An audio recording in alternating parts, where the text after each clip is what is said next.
లేకపోతే రేపు పొద్దున్న ఈ సంఘాన్ని మూసేయడమేనా? ఇంకా ఇంతమంది విశ్వాసులు ఇంక వదిలేయడమేనా లోకంలోకి? రేపొద్దున ఇదే తీవ్రత ఉన్న నాయకులు లాంటి మీ వెనకాల మరొక శిష్యులు లేరు సార్.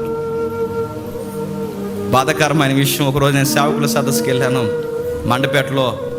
సార్ పేరు ఏం పేరు? ప్రసాద్ పాల్ గారు. ఆయన చాలామంది సేవకుల్ని ఇక్కడి నుంచి అండమాన వరకు ఎక్కడెక్కడో సేవకులు అందరూ పిలిపించారు.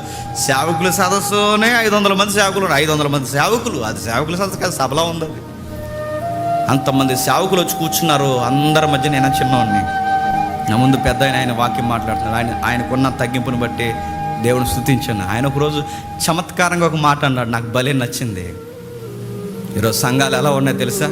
నాకు కూతురు పుట్టింది, నెక్స్ట్ ఎవరు పుడతారో తెలియదు. కూతురు పుడతారు, కొడుకు పుడతారు, మళ్ళీ కూతురే పుట్టింది అనుకోండి, మళ్ళీ కొడుకు పుడితే బై గాడ్ గ్రేస్ మళ్ళీ కూతురు పుడితే గొడవలు. అప్పుడు నేను అనుకుంటాను, అల్లుడికి ఏమి ఇస్తున్నారు సార్ కట్నం అంటే, అప్పుడు నేను అంటాను 2 సంఘాలు ఉన్నాయండి, పెద్దలుడికి పెద్ద సంఘం, చెప్పండి, చిన్నలుడికి మీ అయ్య జాగీరా సంఘం.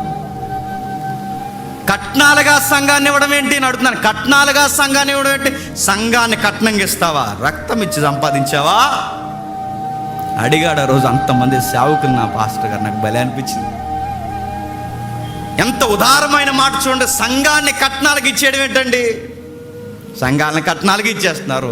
మనుషులు అంటే వీళ్ళందరూ ఏం అడగరా, వీళ్ళందరూ ఏం అడగరంటే అడగరు. వీళ్ళు బానిసలు, స్లేవ్స్, ఏమనరు. నేను నవ్వుతే నవ్వుతారు, మీరు అందరు నవ్వుతారు.